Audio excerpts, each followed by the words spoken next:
never intended to collect it in the first place. Besides, the one who killed the monster wasn't him. It was me. This is where we part ways. I'm sorry. I have to decline your company. I prefer to travel alone. I meet his gaze. That's alright, and thank you for everything you've taught me. He gives me an easy, warm smile. Take care of yourself out there. You too. I hope we meet again someday. And so I watch Kane's figure fade into the distance. It isn't until much later that I realize why I respected Kane so much. I never lacked for a mother's love, but deep down, I always longed for a father figure. A few days after parting with Kane, the road leads me to a barren wasteland. Fine dust hangs in the air, making it hard to see ahead. That's when I spot a group of traveling merchants. I decide to approach them and ask for directions. I walk up and ask how to get to the nearest city. The elderly man at the front tells me to head back the way they came, and I'll reach a city called Murray. I thank him and start to leave, but before I can take 2 steps, they call out to stop me. You got what you needed and you're just going to walk off? Don't you think you owe us something in return? The words barely leave his mouth before the men around me draw their blades, demanding I drop the stuffed pack on my back. I look at them, genuinely puzzled. Is this a robbery? And what if it is? The leader says. This is the wasteland. A few deaths out here mean nothing, so while we can still talk this out, drop the pack. Don't make us kill you first and strip you after. That gets messy. At that, my eyes go cold. In that instant, everything Kane taught me comes rushing back. I smile at them. What? Are you volunteering to be my practice? The group bursts out laughing. Did you hear this lunatic? He thinks he's some kind of wizard. I raise my hand slowly. The moment I utter the word wind, their bodies are hurled into the air. I think to myself, Kane's lessons really do work. This way uses less mana. Such a small amount of mana, and yet, a wind powerful enough to send men flying. Then I uncap my canteen and use mana to draw the water out. I spread it out, then freeze it solid. A ring of ice spikes forms around me. The bandits stare in horror, but before any of them can run, the ice spikes drive straight through them. Just as I'm about to keep going, the bandit leader scrambles to surrender. He says they had no idea I was a wizard and begs for forgiveness, but his words are barely out before his men rush me from behind, weapons raised. I lift my right foot, then I slam it down. Spikes of earth erupt around me and drive through their bodies. The bandit leader goes pale. How is this possible? How are they dead already? I tell him I have a question. After that one-sided fight, the bandit leader has no fight left in him. He drops to his knees and says he'll answer anything. I ask him, why did they attack me for no reason? Did it never occur to them that a lone traveler might be a wizard? He answers immediately, because you bowed your head. Even when we spoke to you like that, you still lowered your head and thanked us, so we assumed you were just an ordinary person. I thank him for that. It taught me something valuable. A flicker of hope crosses his face. Then, will you let me go? But the words aren't even finished before he sees water droplets gathering above his head, because Kane had told me that once my journey began, I would meet all kinds of people. But for those who prey on others, parasites like them, I must never go soft. A life spared out of pity could go on to harm 10 or 100 innocent people, so I don't hesitate. I kill him. I follow the tracks their cart left behind and press on. My mind is turbulent. I have killed people. Guilt stirs in me, but I could not have let them go. Kane's warning echoes in my head. People who rob and kill without a second thought for profit, they will always find their next target. The cart tracks fade into the desert scrub as weeds reclaim the earth, and as I recall Kane's teachings, the storm inside me slowly settles. Then I step into a new world. My face goes wide with wonder. So this is Murray, the city the bandit leader mentioned? I stare around like a wide-eyed newcomer taking in a whole new world. It's the first time I've ever seen so many people gathered in one place. In these buildings, nothing like the ones back in the village. The unfamiliar surroundings leave me unsure of my next move. Then Kane's words come to me, clear as day. He had told me that whenever I arrived somewhere new and needed rest, I should find an inn. Every village and city would have one. So I turn and approach the fruit stall nearby. The vendor greets me politely, asking what I need. But the moment he realizes I'm not there to buy anything, his attitude does a complete 180. He tells me to get out of his way if I'm not buying. I'm genuinely baffled. Why is he so rude? Is there some unspoken rule in the city that you have to buy fruit before asking a question? I point to the apples beside him and ask the price. The moment I pull out coins, his tone softens. You look like you're not from around here. Something you want to ask? I press a silver coin into his palm and ask where I can find an inn. He says to follow the road behind the cloak shop, go straight, then turn left. I'll see a building with a blue roof. That's the biggest inn in the city. When I arrive at the inn, I'm greeted by a staff member named Lena, who welcomes me with a warm smile. I ask how much it costs to stay for one night. She clasps her hands together with a bright smile. 16 dubits. I count out the amount and hand it over. Then I ask if there are any bounties nearby for hunting monsters. The reason I ask is simple. I need to hunt monsters and absorb their mana. And Kane had mentioned that taking on bounties was also a way to earn money. She goes quiet. I press her. She smiles. Nothing in this world is free, sir. I hand her some coins. She tells me that to take on bounties, I should go to the town hall. It handles all public affairs, and everyone who works there is employed by the city lord. The sun's already down, so it's probably closed for the night. If you want a monster bounty, head there tomorrow. Lena then asks, curious, whether I'm a monster hunter. I have no idea what she means by that. She explains, ordinary people who kill monsters can supposedly become wizards. So are you hoping to become one? Though honestly, that's just a rumor people spread to fool the gullible. At that moment, a hand lands on my shoulder. A man's voice cuts in. Those rumors are true. Becoming a wizard by killing monsters. I've seen it with my own eyes. Lena stares stares at him in disbelief. Midan, you're still alive? Midan grins. Haven't I told you? I'm not dying until I become a wizard. I lift his hand off my shoulder. I ask him, is it really true that killing monsters can turn an ordinary person into a wizard? He tells me that wizards must kill monsters to grow stronger. By the same logic, an ordinary person who kills monsters can become a wizard too. The four of us are out hunting monsters, all to become powerful wizards. I ask him, has anyone actually succeeded? Hardly, he says. In this whole city, only the Lord and his 3 subordinates are wizards. Then he looks me over. You said you want to hunt monsters? With that gear? That's rough. I don't argue. He's not wrong. My only weapon is a slingshot, good for launching things roughly the size of an egg, but he invites me anyway. Says their team is short a shooter, and if I'm interested, I'm welcome to join their hunt. I decline, straight up. There's no reason I need to hunt with them. I lie back on the bed and go over everything that happened today. The world out there is chaotic. Even now, I can hardly believe I've actually left the village. It fills me with curiosity about everything still to come. Then comes a knock at the door. I sit up and ask who's there. Before we parted, Cain had warned me never to let my guard down, not even inside an inn. A city is not an absolutely safe place, so he had drilled it into me, always proceed with caution. I take no chances. Mana gathers in my left hand as my right reaches for the door. The moment it swings open, I find Lena standing there. She asks if I was asleep, saying she worried the room might be a little cold and thought she'd come keep me warm. I stare at her. What exactly do you mean by that? She says it means exactly what it sounds like. A little coin and she'll do anything. I tell her I don't want anything. She tells me to stop lying. She can tell just by looking at my face, but when she looks up and meets my eyes, she finds me utterly unmoved. My resolve as steady and silent as a monk in deep meditation.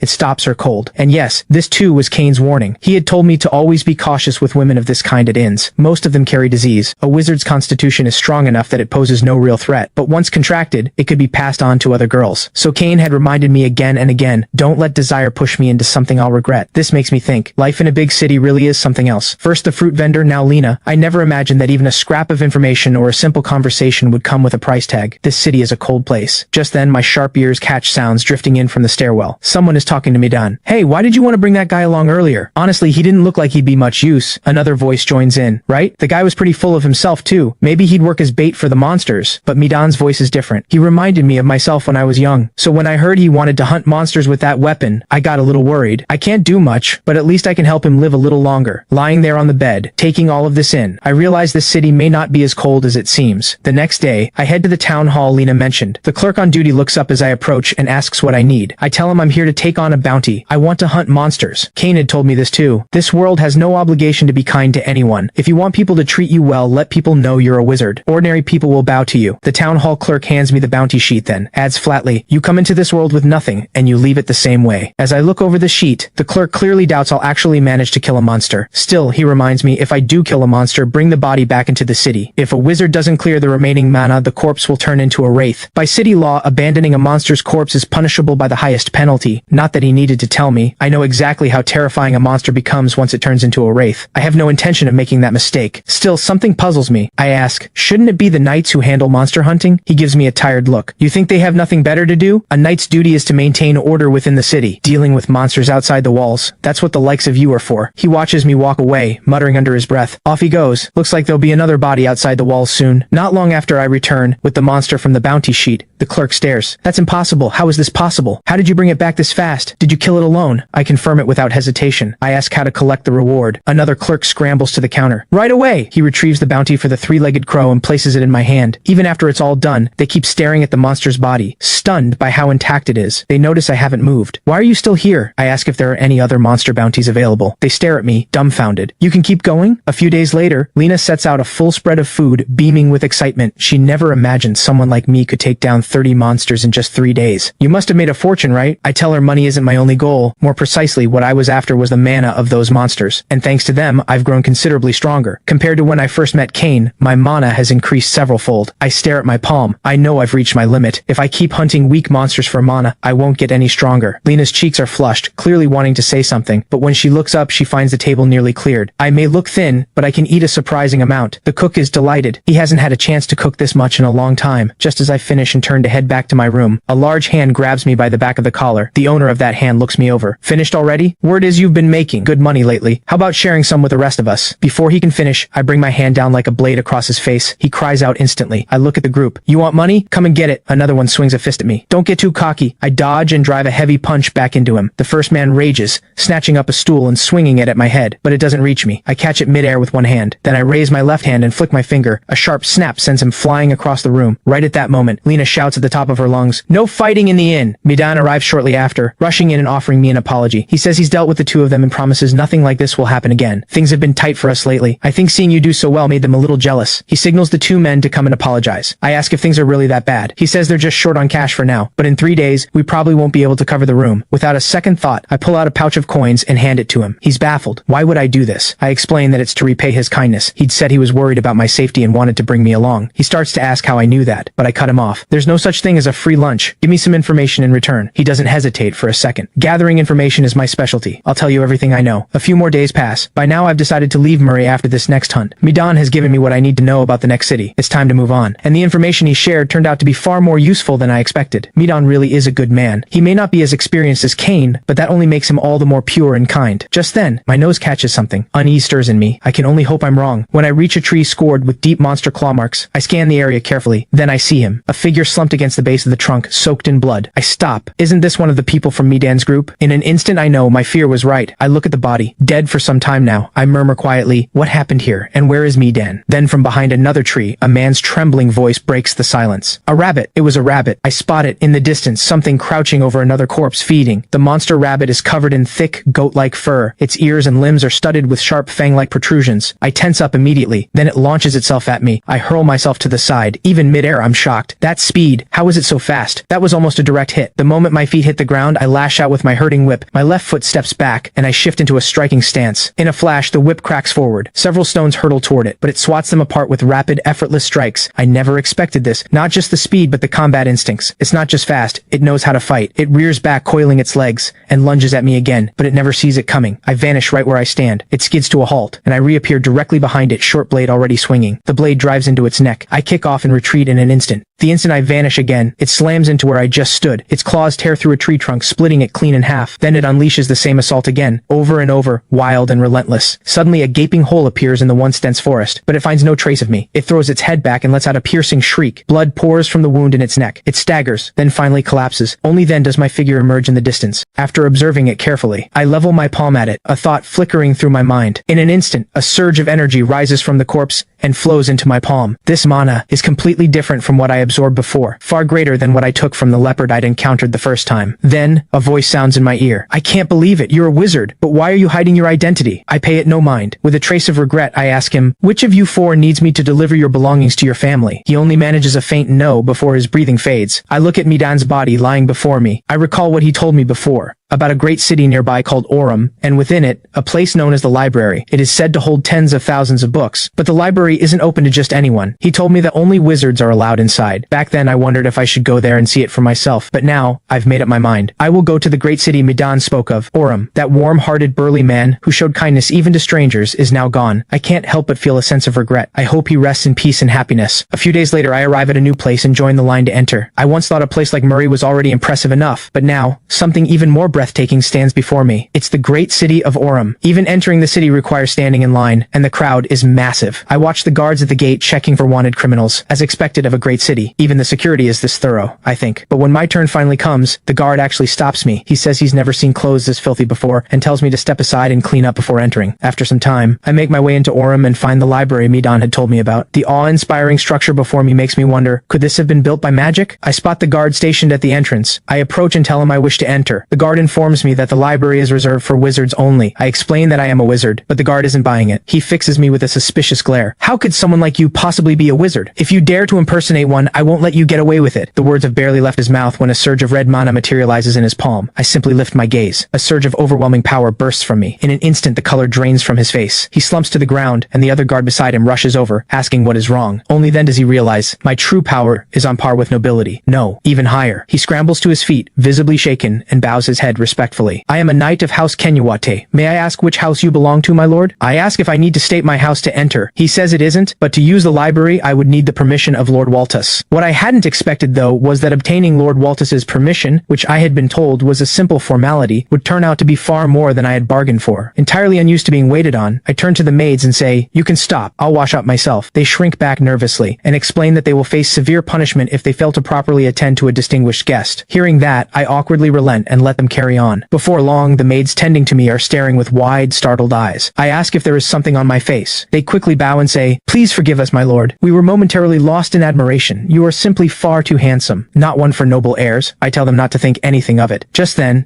a door at the far end of the room opens, and two figures walk toward me. The petite girl at the front sizes me up and speaks first. "So you're the guest who looked like a beggar? Clean you up, and you've almost got the air of a prince." I introduce myself first. "My name is Turan." She gives me hers in return, Angela. She then asks which house I belong to. I tell her that for personal reasons I'd rather not say. She seems a little disappointed. "Hiding your true identity, huh? Then let me have a little fun." Without warning, a powerful surge of mana erupts from her body. She wants to see just how strong I really am. But in the very next instant, an equal force rises around me, matching her blow for blow. Angela's guard instantly steps in front of the maids, shielding them. When both surges of power fade, I let out a helpless sigh, but Angela lets out a sharp gasp. She can't believe it. Even after taking a moment to recover, her hand is still trembling. Then she looks at me with a smile spreading across her face. "Would you like to marry me?" she asks. The question leaves me completely dumbfounded. Seeing me stand there in silence, Angela grins mischievously. "Relax. It was just a joke. Why so flustered?" Her guard can only look on helplessly. Still, she adds that I should think it over. She still has an open spot by her side. With that, she turns and walks away. As her figure disappears into the distance, I finally lower my gaze. My own hand, just like hers, is trembling slightly. So her mana is on par with mine, but I have no idea if that's normal for a wizard. Not long after, I am brought before Ruge Waltus, the city lord of Aurum. He had already been informed of my purpose, so he simply asked for my name. After a brief introduction from me, he says plainly, "Many people have been flocking here lately after hearing strange rumors, but the truth is, the library holds no ancient magic of wonder, nor any secret method for enhancing mana." I tell him I have no problem with that. Satisfied with my answer, he readily agrees. He adds that it is already late, and suggests I rest for the night and visit tomorrow. The next day, the two guards stationed at the library greet me respectfully and invite me inside. As the doors swing open, the moment I look up, I am met with the most breathtaking sight I have ever seen in my life. At the center of the tower-shaped library, a winding staircase spirals endlessly upward, twisting past row upon row of shelves and mountains of ancient texts, all the way to where a shaft of light pours down from the vaulted ceiling above. I can't help but breathe out in awe. "So this is the library." Just then a voice comes from beside me. "It's a pleasure to meet you, Turan. I am the librarian here. Lord Waltus mentioned your visit and asked me to walk you through the rules of this place." Her words catch me off guard. How could a child be the librarian of a place like this? But she continues without missing a beat. "The rules are simple, just two. First, any damage must be paid for in full. Second, no books may be taken outside. So I'll be keeping an eye on you the whole time you're here." Taking her attitude and words in, I agree without hesitation, adding a request. "Fine, but could you stand a bit farther away while I read? It makes me a bit uncomfortable." "Since you're the librarian, I suppose you've read all the books here," she answers with complete confidence. "Of course. Finding books is what I do best. Ask me anything you need." "So what kind of book are you looking for? Romance? History? Or maybe, because you're still so young, something a little spicy?" I fall silent for a moment. Then I tell her I want to learn the basics, knowledge about the world.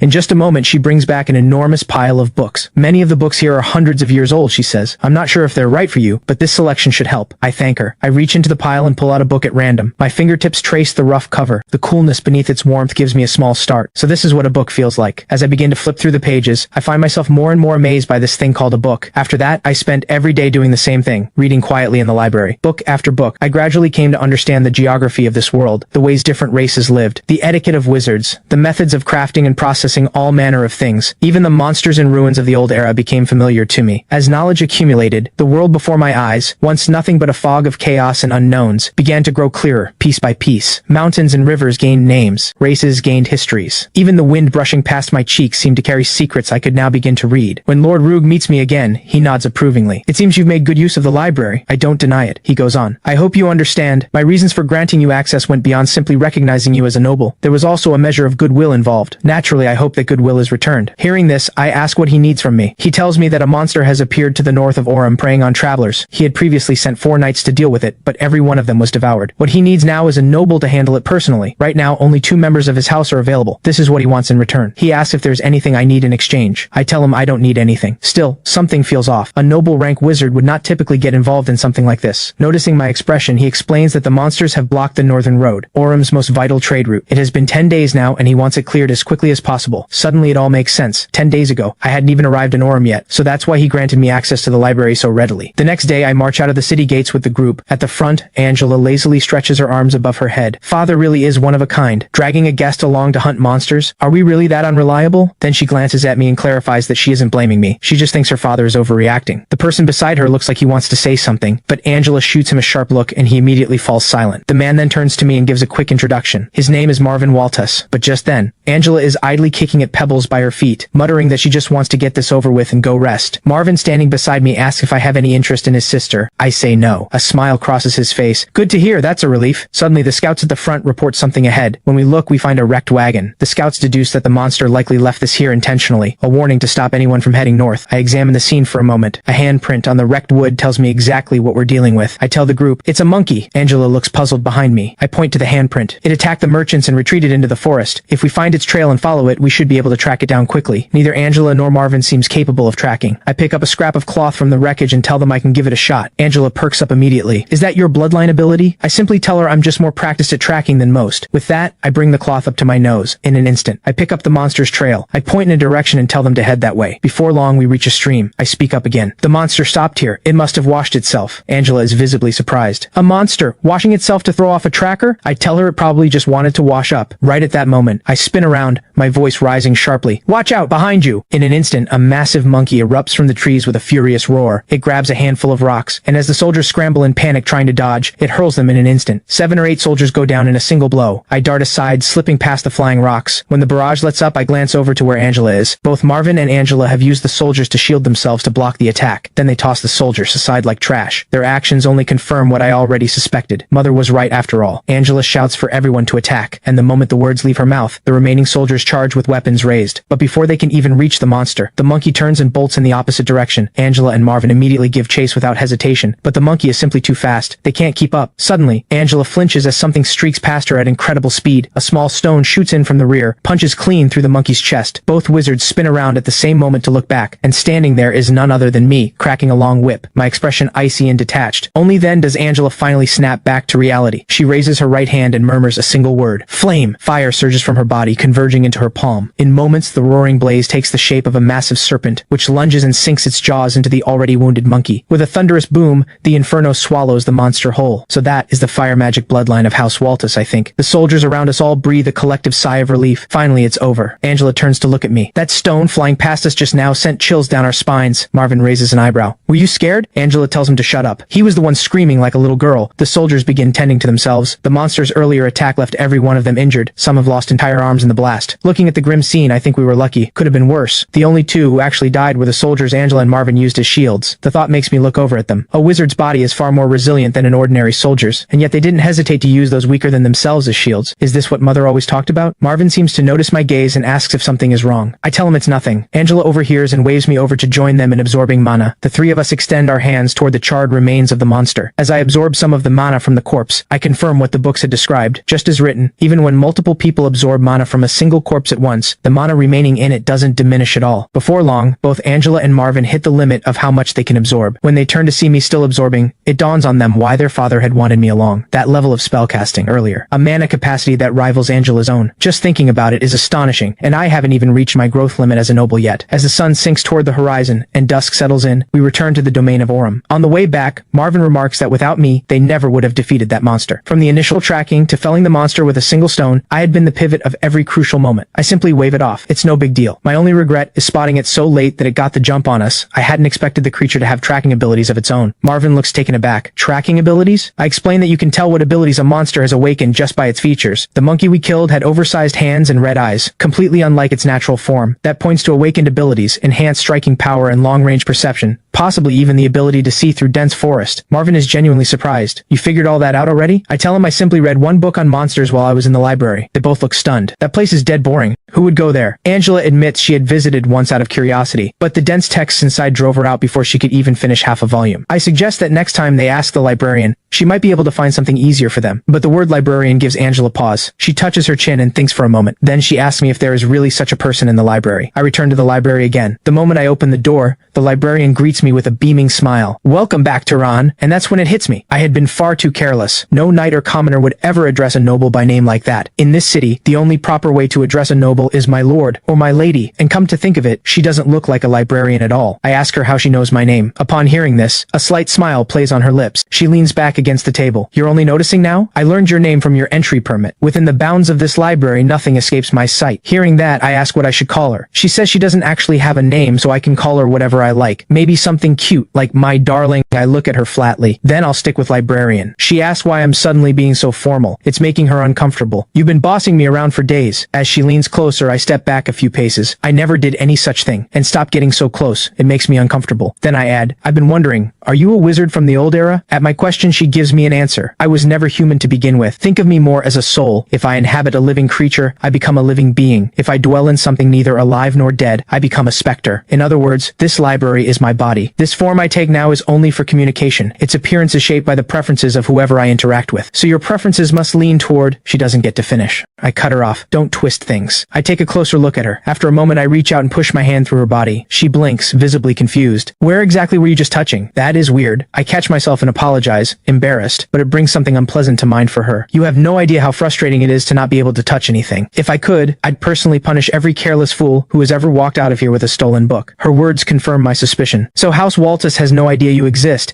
Actually, neither does anyone who has ever used this library. She doesn't deny it in the slightest. Not a single one of them has ever been qualified to even sense my presence. My creator placed a restriction on me. Only those whose type has reached a certain level of completeness can perceive me. Doesn't it feel a little romantic that I exist only for you to see? The word type leaves me confused. I ask what she means, and she explains, it's simply what wizards call bloodlines. The word bloodline sparks something in me, and I ask if she can tell me what my own bloodline is. She starts to suggest I ask my parents, but I tell her I'm an orphan. At that, she licks the corner of her mouth and says, if you'll allow me to examine your body, I can take a look. The words make me stumble back 2 steps. My reaction draws a strange little smile from her. The next moment, she reaches her small hand into my body. She probes around, muttering strange things under her breath. After a long moment, she finally says, there are a few minor traces, but the dominant bloodline is that of trackers and hunters. So this is the mark of House Sahar. Then she senses something else. It's a mixed bloodline? I ask what mixed means. She explains that it means I am born from 2 different bloodlines. She can't identify the second one though, because it's locked. She tells me that locked bloodlines in a mixed combination aren't uncommon. As I grow stronger, it will unlock on its own. Her words make me think of my mother. Given her refinement and impeccable manners, my mother could never have been a commoner. She must have come from a noble lineage, her bloodline perhaps so diluted that it could no longer sustain even a knight's level of mana. Having understood most of it, I thank her sincerely. She responds by saying if I'm truly grateful, I should stay another month. Now that I know the library spirit's true nature, I no longer read on my own, and instead begin asking her about the contents of the books. Far from minding, she patiently answers every question I have. During this time, I come to realize that the librarian's knowledge goes far beyond anything contained within this place. All the knowledge from books lost over the past 1,000 years has been etched into her mind. For me, this knowledge is nothing short of priceless. Through her, I learned that many illnesses are caused by microorganisms, and that the decay of living things is driven by bacteria feeding on them. More than that, I begin to grasp the fundamental principles behind various phenomena, the refraction of light, the generation of heat through friction, and the processes by which living beings are injured and heal. With this knowledge, I prepare to test it out, the onset of decay. I press my fingertip lightly against an apple in front of me. Within moments, the apple begins to rot. The sight is nothing short of astonishing. This isn't beyond the reach of existing magic, but understanding the underlying principle can cut the mana cost dramatically. The world I see now is entirely different from the one I saw before, and that, in turn, has quietly elevated my abilities as a wizard. Perhaps this is why certain powerful houses choose to monopolize such knowledge. If every wizard had access to it, they would lose their competitive edge. My words seem to spark something in the librarian. No wonder, she says. People's understanding has only declined over time. At that moment, I tell her it's time for me to leave. The master of this place has been dropping obvious hints, telling me to leave. At that, she cries out and begs me to take her with me. I watch her dramatically collapse to the floor. Can you actually leave this place? She admits she can't, but she wants me to stay. If I don't leave, she promises to take very good care of me. I turn her down. She puffs up in frustration and drifts away to the side. She tells me that ruins of the ancient gods lie scattered across this land and suggests I explore them. There, I might encounter spirits far more knowledgeable than her. I push open the library door and tell her I'll be back. She doesn't turn around. Come if you want, don't if you don't. I look back and tell her not to worry. I still have so many books left to finish. After that, I walk out of this great city. According to the map I obtained from the library, the territory of House Sahar lies within the Emerald Desert to the east of Orem. That will be my next destination. I will find the answers I need about my parents there.